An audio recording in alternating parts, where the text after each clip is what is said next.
इस्लाम में संगीत जायज़ है या नाजायज़? ये एक ऐसा सवाल है जिस पर हमेशा से ही बहस होती रही है। तो आज हम एक खास सोर्स के ज़रिए इस मुश्किल सवाल का एक सीधा-साधा जवाब खोजने की कोशिश करेंगे। चलिए देखते हैं। सवाल तो देखिए बिल्कुल साफ है, संगीत जायज़ है या नहीं। पर इसका जवाब इतना सीधा नहीं है। इसमें अक्सर कई परतें होती हैं जिससे लोगों के मन में बहुत कन्फ्यूजन पैदा हो जाता है। मतलब मामला सिर्फ हाँ या ना का नहीं है।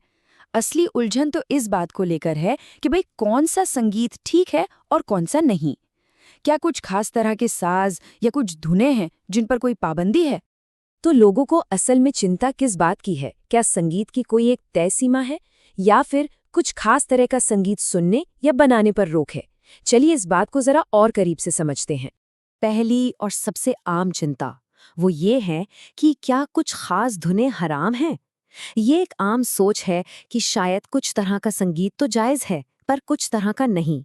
और इसी से जुड़ा एक और सवाल उठता है, क्या एक ही म्यूजिकल इंस्ट्रूमेंट से मतलब एक ही साज से अलग-अलग तरह की कई धुनें बनाना मना है? ये सवाल कहीं न कहीं संगीत की क्रिएटिविटी पर एक लिमिट लगाने की तरफ इशारा करता है। तो इन सारी चिंताओं और सवालों के बीच जो सोर्स हम देख रहे हैं वो एक बहुत ही सीधा और साफ जवाब देता है।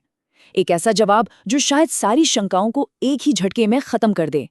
और इस जवाब में ना किसी भी तरह के कन्फ्यूजन की कोई जगह ही नहीं छोड़ी गई है। ये बिल्कुल सीधा और स्पष्ट है, बिना किसी लाग लपेट के। तो मुख्य बात यह है, सोर्स के मुताबिक सब आवाजें जायज़ हैं। अपने आप में ये एक बहुत बड़ा स्टेटमेंट है जो संगीत पर पाबंदियों की आम धारणा को सीधे सीधे चुनौती देता है। अच्छा, तो इस नतीजे पर पहुंचे कैसे? देखिए, लॉजिक बहुत सिंपल है। अगर 2, 3 या 4 आवाज़ों पर पाबंदी नहीं है, तो फिर किसी भी आवाज़ पर क्यों होगी? इसलिए सभी आवाज़ें जायज़ हैं। लेकिन यहाँ एक बहुत ज़रूरी शर्त भी है, आवाज़ अच्छी होनी चाहिए। तो फिर इसका असली मतलब क्या निकलता है? ये बात हमें एक बहुत ही बुनियादी सिद्धांत तक ले जाती है, जो सिर्फ संगीत पर ही नहीं बल्कि दुनिया की हर आवाज़ पर लागू होता है। अब ये समझना ज़रूरी है कि अच्छी आवाज़ का मतलब सिर्फ सुरीला होना नहीं है।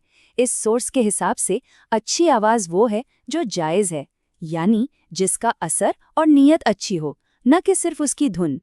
और बस यही बात हमें इस पूरे विश्लेषण के आखिरी और शायद सबसे गहरे सवाल पर लाके खड़ा कर देती है। अगर सभी आवाज़ें इस शर्त पर जायज़ हैं कि वो अच्छी हों, तो फिर ये तय करने का पैमाना यानी मेयार क्या है कि कौन सी आवाज़ अच्छी है और कौन सी नहीं? ये एक ऐसा सवाल है जो सोचने के लिए एक नया दरवाज़ा खोलता है।